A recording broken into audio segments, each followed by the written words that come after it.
Good morning बच्चों, कैसे हैं आप। My name is Shubham Yadav. Welcome to my YouTube channel. आप सभी का मेरे यूट्यूब चैनल पर स्वागत है। जैसा कि हम सभी विज्ञान और गणित कक्षा 10वीं का साइंस और मैथ्स का वीडियो सीरीज़ पढ़ रहे हैं, साइंस और मैथ्स के लेक्चर्स पढ़ रहे हैं, तो मैं हिंदी मीडियम के लिए और इंग्लिश मीडियम के लिए दोनों के लिए फर्स्ट चैप्टर का फर्स्ट लेक्चर वीडियो ला चुका हूं। उसका जो लिंक है वो डिस्क्रिप्शन बॉक्स में मिल जाएगा आपको, या तो आई बटन में आप जाकर देख सकते हैं।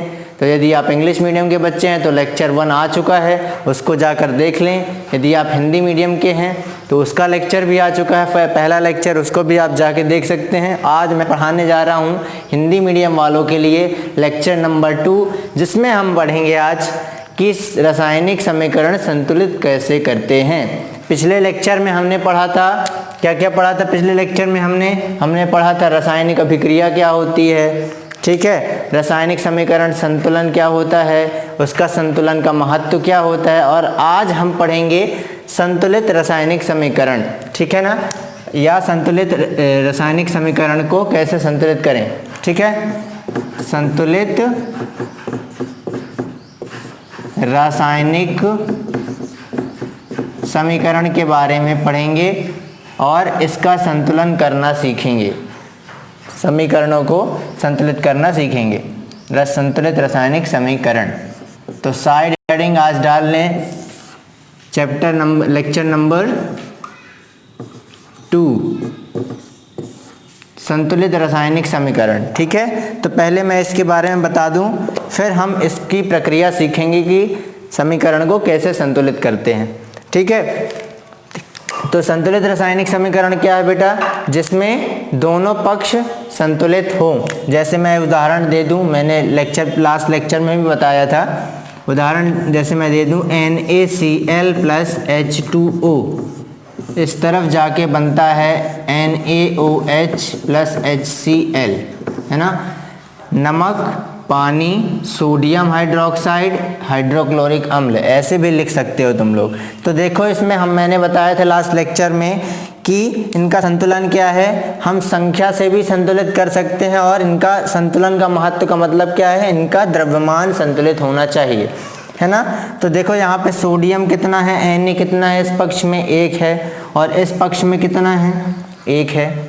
इस पक्ष में क्लोरीन कितना है, 1 है, और उस पक्ष में क्लोरीन कितना है, देखो 1 है। इस पक्ष में हाइड्रोजन कितना है, 2 है ना, और इस पक्ष में हाइड्रोजन 1 ये है और 1 ये है, तो कितने हो गए, 2 हाइड्रोजन हो गया। और ऑक्सीजन कितना है, 1 है इस पक्ष में भी 1 है। मतलब ये समीकरण क्या है, संतुलित रासायनिक समीकरण है। कौन सा समीकरण है, संतुलित रासायनिक समीकरण है, ठीक है ना। अब ये तो संतुलित है, ठीक, पहले से ही संतुलित है। अब मैं एक दूसरा उदाहरण दूं, जैसे मैं दूं H2 + O2, इस तरफ जाके H2O बना, ठीक है। हाइड्रोजन और ऑक्सीजन गैस मिलकर क्या बन रही है भाई साहब, पानी बन रही है। तो यहाँ पर देखेंगे, हम संख्याओं से देख सकते हैं कि हाइड्रोजन यहाँ पर 2 है, यहाँ पर भी 2 है, चलो ये तो बराबर कह सकते हैं क्योंकि दोनों की संख्या बराबर है। द्रव्यमान भी बराबर ही होगा क्योंकि हाइड्रोजन यहाँ पर कितना है, 2 है, तो यहाँ पर 2 होगा तो 2 ही है इसका।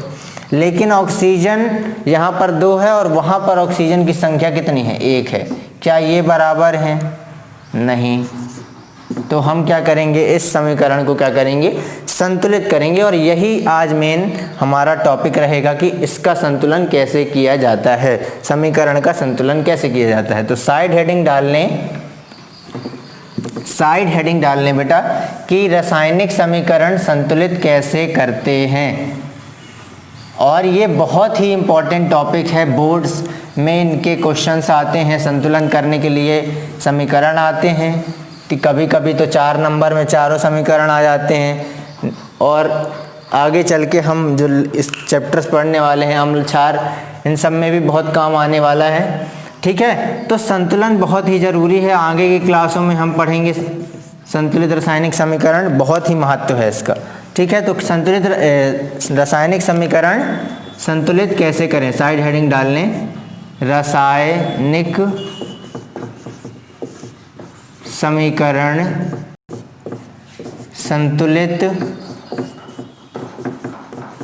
संतुलित कैसे करें।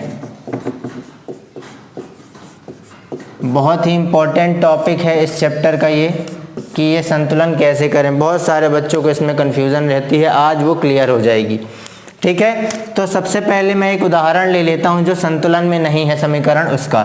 जैसा कि अभी हमने लिया था, किसका लिया था, H2 + O2। एक समीकरण हो गया, पहला समीकरण सपोज H2 + O2, इस तरफ जाके क्या बन रहा है बेटा, H2O बन रहा है। ठीक है ना। तो सबसे पहला स्टेप नंबर 1, पहला स्टेप, सबसे पहले हमें क्या करना है इसमें, सबसे पहले क्या करना है, ये पहला लिखें कि जिस समीकरण में लिखें, समीकरण में जिसकी संख्या सबसे ज़्यादा है,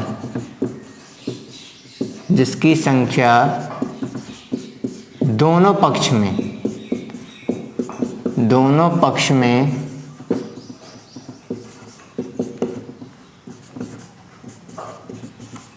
सबसे ज़्यादा है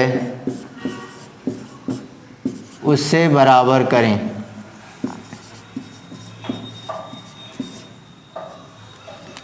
समीकरण में जो दोनों पक्ष में जिसकी संख्या सबसे ज़्यादा है उसको बराबर करें। तो यहाँ देखेंगे, देखो हाइड्रोजन की संख्या 2 है, ऑक्सीजन की संख्या 2 है। अब यहाँ पे दोनों बराबर हैं तो किसी को भी कर सकते हैं। तो यहाँ पे देखेंगे, पहला स्टेप फॉलो करते हैं हम। देखें H2 + O2, इस तरफ H2O हुआ पहले स्टेप के बाद। तो हाइड्रोजन भी 2 है, वहाँ पर भी हाइड्रोजन 2 है, तो ये तो बराबर है, इनको बराबर करने की ज़रूरत नहीं है। तो ऑक्सीजन सीधे उठा लेंगे। अभी ऐसा हम एक एग्जांपल और लेंगे, ऑक्सीजन उठा लेंगे। ऑक्सीजन यहाँ पर 2 है, वहाँ पर 1 है, तो क्या करें, गुणांक लगा देते हैं। ठीक है ना, गुणांक लगा देते हैं, किसके आगे, इन दोनों के आगे लगाना है। 2 ऑक्सीजन हो गई और ये 2 ऑक्सीजन पहले से ही है, तो बराबर हो गया ऑक्सीजन। लेकिन अब देखो, ये गुणांक लगाने से, ये क्या है बेटा, गुणांक है, कोफिशिएंट इंग्लिश में कहते हैं, गुणांक। ठीक है ना। तो ये यहाँ पे देखें, ऑक्सीजन बराबर हो गया, 2 हो गया, ऑक्सीजन 2 था, लेकिन हाइड्रोजन की संख्या बढ़ गई। यहाँ से पहले 2 हाइड्रोजन था ये, और 2 गुणा में आ गया, गुणा किया हुआ अंक गुणांक कहलाता है। तो ये 2 हो गया, तो दूनी 4 हाइड्रोजन हो गया, ये भी गुणा में है, तो 4 हाइड्रोजन हो गए। अब दिक्कत हो गई, तो क्या करेंगे, यहाँ पर 2 हाइड्रोजन है, तो क्या कर देंगे, यहाँ पे यदि 2 से गुणा कर दें तो 4 हाइड्रोजन हो जाएगा। ठीक है। अब भाई साहब, ऑक्सीजन हमने बराबर कर ली, तो लेकिन उसके बाद तो ये बढ़ गया ना संख्या, तो क्या करेंगे, यहाँ पर भी 2 लगा लेंगे, तो 4 हो गई। अब देखेंगे समीकरण कैसा हो गया, ये समीकरण किस रूप में बदल गया, 2H2 + O2, उस तरफ जाके 2H2O। अब समीकरण देखें क्या बराबर है कि नहीं। देखो यहाँ पर 4 हाइड्रोजन है, 4 ये गुणा में है। याद रखना कि ये जो नीचे लगा होता है वो भी गुणा में होता है, मतलब इतने हैं, और ये भी गुणा में है, गुणांक है वो।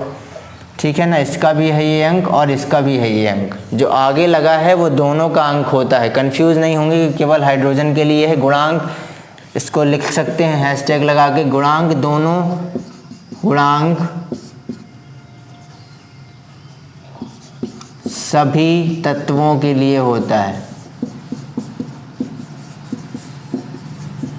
कंफ्यूज नहीं हो, बहुत सारे बच्चे कंफ्यूज हो जाते हैं कि हाइड्रोजन के आगे लगा है इसलिए हाइड्रोजन बस का 2 है, ऐसा नहीं है। ये ऑक्सीजन का भी 2 है, गुणांक सभी तत्वों के लिए होता है, ऐसा लिख सकते हैं याद करने के लिए। ठीक है, गुणांक सभी तत्वों के लिए होता है, ऐसा लिख सकते हैं। तो अब देखो ये कौन सा समीकरण हो गया, संतुलित हो गया। 4 हाइड्रोजन 4 हाइड्रोजन, 2 ऑक्सीजन 2 ऑक्सीजन, रासायनिक समीकरण संतुलित हो गया। बहुत आसान था, ये तो आसान था। अभी आगे चलते हैं अपन और कठिन क्वेश्चनों में। ये लिख लो, इतनी ही सी बात है, बस ये फॉलो करना है। समीकरण में जिसकी संख्या दोनों पक्ष में सबसे ज़्यादा है उसे बराबर करें, है ना। उसके बाद नेक्स्ट स्टेप में, उसके बाद दूसरा करें। रफ कर दूं इसको, एक दूसरा उदाहरण लेते हैं अपन।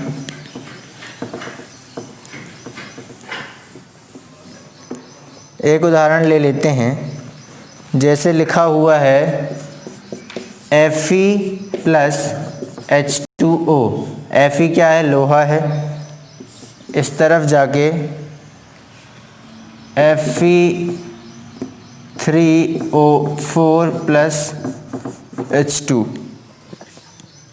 ठीक है। इसको बराबर करेंगे तो सबसे पहले यहाँ देखेंगे, मैंने पहला स्टेप लिखवाया था कि जिसकी संख्या सबसे ज़्यादा है सबसे पहले उस तत्व को उठाएंगे, ठीक है। तो यहाँ पे देखेंगे दोनों पक्ष में किसकी संख्या सबसे ज़्यादा है। यहाँ पर मेरे को तो दिख रहा है लोहे की सबसे ज़्यादा है, मतलब 3 है यहाँ पर लोहा। लोहा कितना है? 3 है यहाँ पर, लोहा 1 है। फिर उसके बाद हाइड्रोजन है, उससे कम है थोड़ी सा। ऑक्सीजन 4 है, सॉरी यहाँ पर ऑक्सीजन 4 है। ऑक्सीजन की संख्या सबसे ज़्यादा है। तो सबसे पहले हम किसको बराबर करेंगे? ऑक्सीजन को बराबर करेंगे, ठीक है। तो मेरे साथ करें सभी। यहाँ ऑक्सीजन 4 है तो अपन को यहाँ पे ऑक्सीजन कितना चाहिए? 4। तो देखो अगले स्टेप में क्या करता हूँ मैं, पहले ऑक्सीजन में क्या लगा देता हूँ? 4 लगा देता हूँ। चलो ऑक्सीजन बराबर किया हमने दोनों तरफ से। अब देखेंगे ऑक्सीजन तो बराबर हो गया, फिर सबसे ज़्यादा क्या हो गया? हाइड्रोजन ज़्यादा हो गया। 4 × 2 8, कितना हो गया? 8 हो गए क्या? हाइड्रोजन। ऑक्सीजन को बराबर करने के बाद हाइड्रोजन की संख्या कितनी ज़्यादा हो गई? 8 हो गई।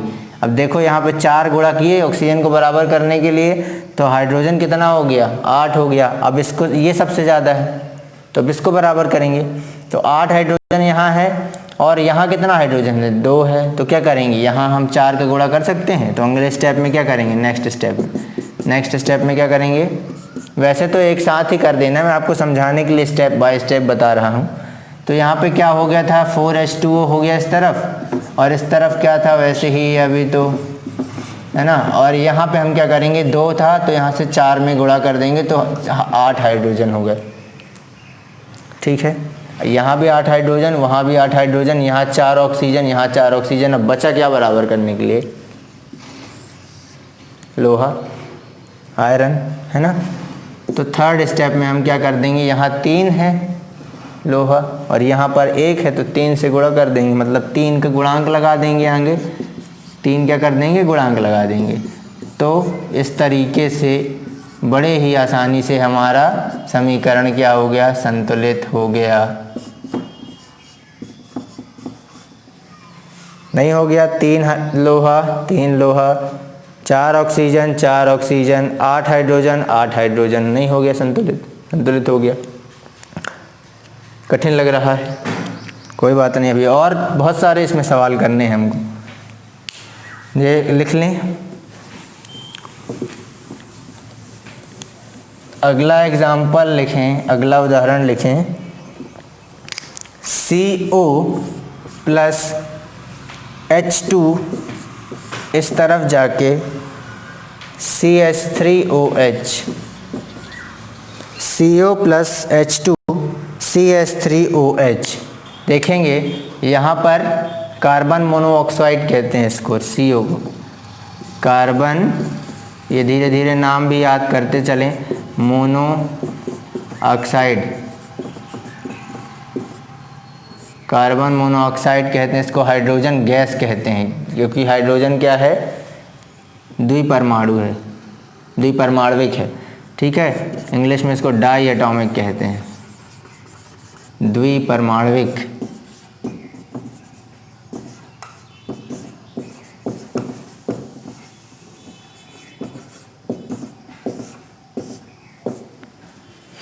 ठीक, तो ये सब समझने के लिए लिख लें। और इसको कहते हैं मेथेनॉल, ठीक है। CH3OH methanol.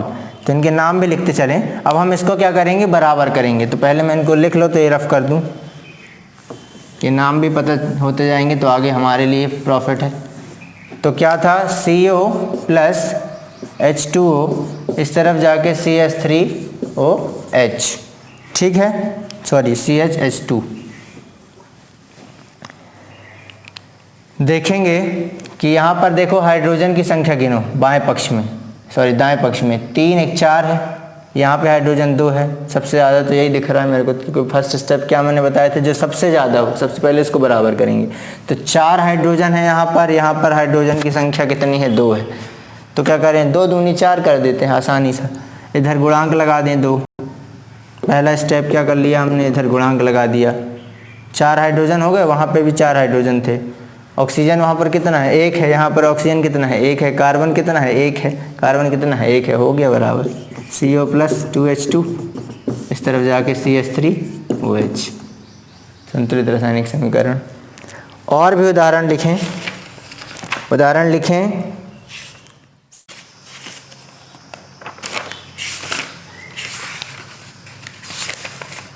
और भी लिख लो, जैसे HNO3, ये NCERT के, हमारी किताब NCERT के प्रश्नों में है, बुक के पीछे प्रश्न जो हैं उसमें लिखा है कि रासायनिक समीकरण संतुलित करें। प्रश्न है कैल्शियम हाइड्रोक्साइड CaOH, इनका नाम लिखते चलो, इसको कहते हैं नाइट्रिक अम्ल,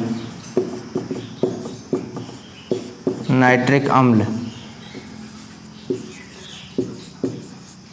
इसको कहते हैं कैल्शियम हाइड्रोक्साइड।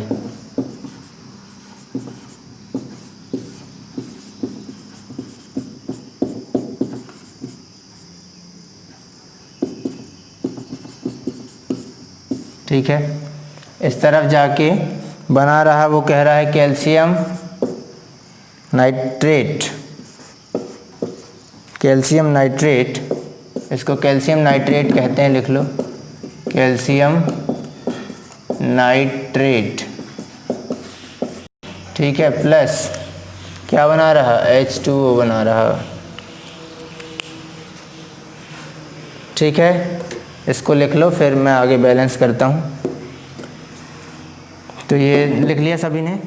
देखें तो यदि इस ब्रैकेट वाले को, जिसमें ये कोष्टक लगा है, इसको यदि 1 मान ले, मान लो यहाँ पर देखो यहाँ तरफ कोष्टक लगा है, तो ये इसको 1 मान लेते हैं, इसको, इन दोनों में कोष्टक लगा तो इसको 1 मान लेते हैं, या नहीं मानना तो अलग अलग भी अपन ले सकते हैं। तो इस कोष्टक में देखो, यहाँ कोष्टक वाला NO3 है, इस तरफ है, इस तरफ क्या है, इस तरफ भी NO3 है। एक्चुअल में जो NO3 होता है, आज के बाद याद रख लेंगे, ठीक है, NO3 को हमेशा नाइट्रेट कहते हैं, इसलिए मैं 1 मान रहा हूँ। ठीक है, NO3 वाली जो जहाँ भी कहीं भी तुमको सूत्र में मिलेंगे उसको नाइट्रेट पढ़ते हैं, नाइट्रेट। ठीक है, और OH वालों को हाइड्रोक्साइड पढ़ते हैं। क्या पढ़ते हैं, हाइड्रोक्साइड।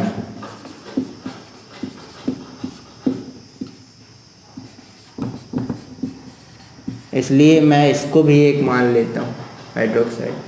ठीक है, और नहीं मानना तो इनको अलग अलग भी मान सकते हो, 3 ऑक्सीजन 1 नाइट्रोजन, 1 ऑक्सीजन 1 हाइड्रोजन। ठीक है, तो इस तरफ देखो, नाइट्रेट कितना है, 2 है, NO3 कितना है, 2 है, इस तरफ कितना है, 1 है। तो सबसे पहले इसी को बराबर कर दो, क्योंकि सबसे बड़ा यहाँ पे मुझे 2 ही लग रहा है, ब्रैकेट में यहाँ भी 2 है, वहाँ भी 2 है, तो इसको हम लगा देंगे 2, आगे 2 लगा दिया, तो क्या बन गया, 2HNO3 बन गया, प्लस कैल्शियम हाइड्रोक्साइड हो गया, है ना, और फिर कैल्शियम नाइट्रेट हो गया।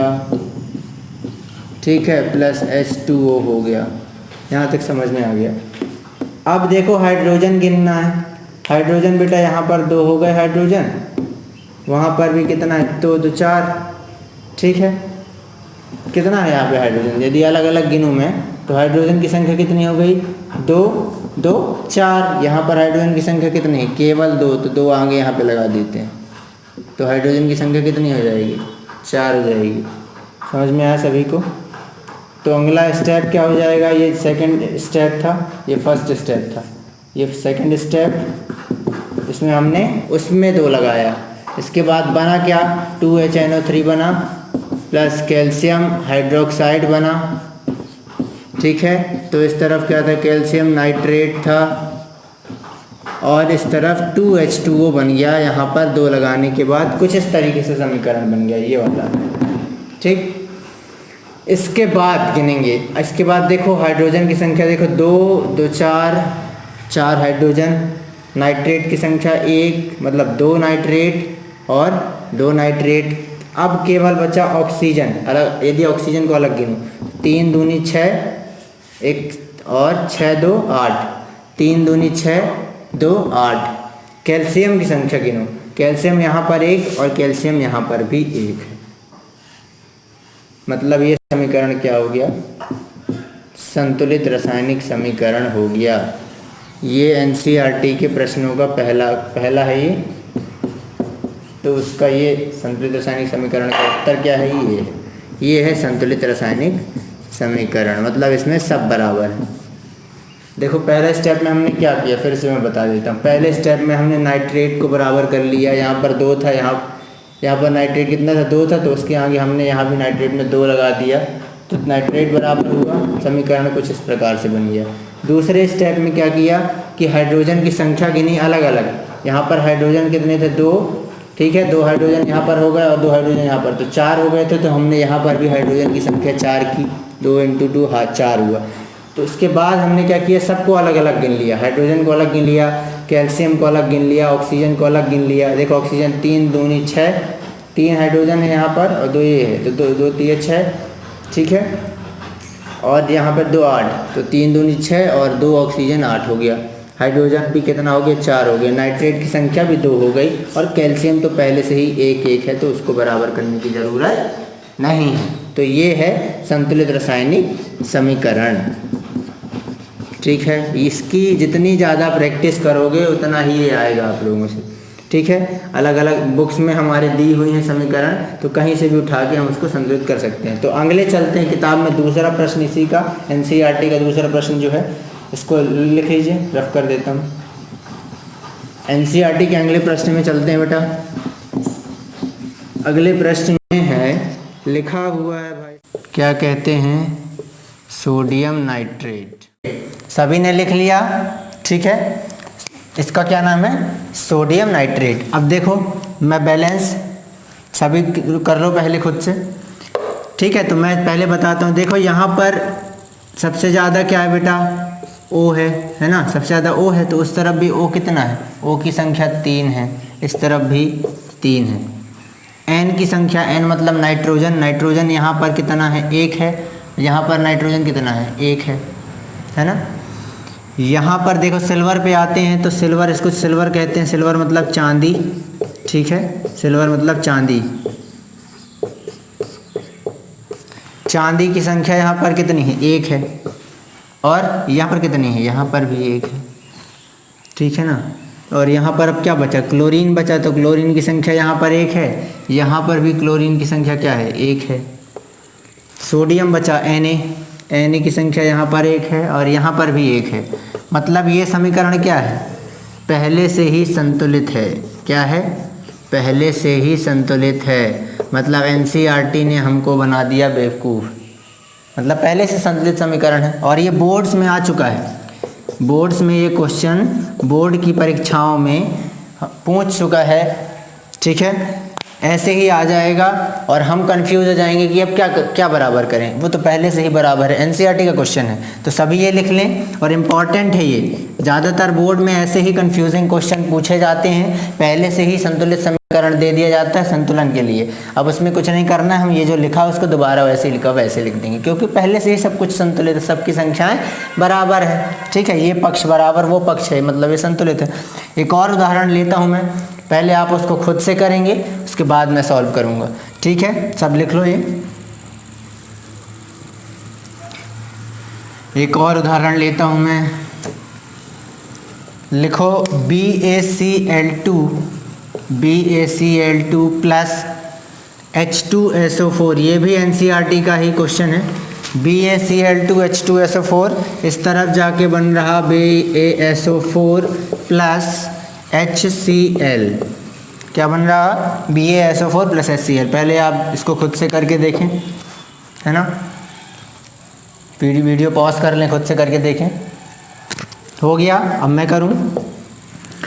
देखो तो सबसे पहले यहाँ पर देखो बेटा, O की संख्या देखो, O की संख्या यहाँ पर O की संख्या है 4, इस तरफ भी O की संख्या कितनी है, 4, मतलब ये बराबर है। S की संख्या देखो ये 1 है, और ये भी 1 है। कई लोगों के मन में आ रहा होगा कि ये भी बराबर है, बिल्कुल ऐसा नहीं है, बराबर नहीं है, हर समीकरण थोड़ी ऐसा होगा।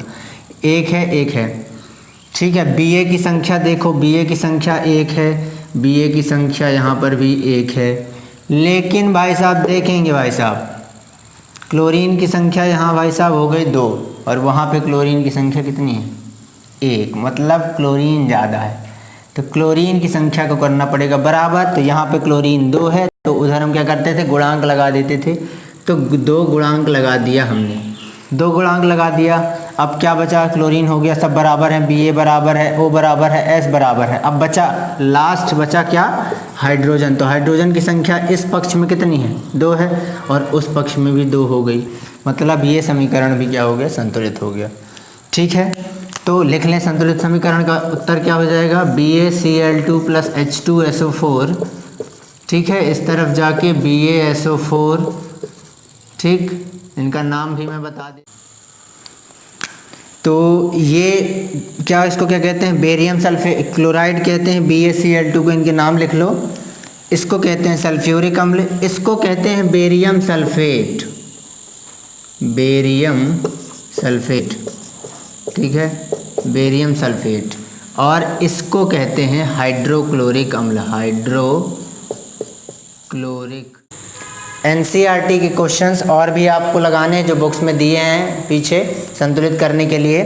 तो आशा करता हूँ आपको इस संतुलित समीकरण का लेक्चर समझ में आया होगा। जिसको नहीं समझ में आया और भी कोई कन्फ्यूज़न है तो कमेंट करके मुझे बता सकते हैं। अभी तक मेरा चैनल सब्सक्राइब नहीं किया है वो मेरा चैनल सब्सक्राइब कर लें, वीडियो को लाइक करें, कमेंट करें। Thank you so much.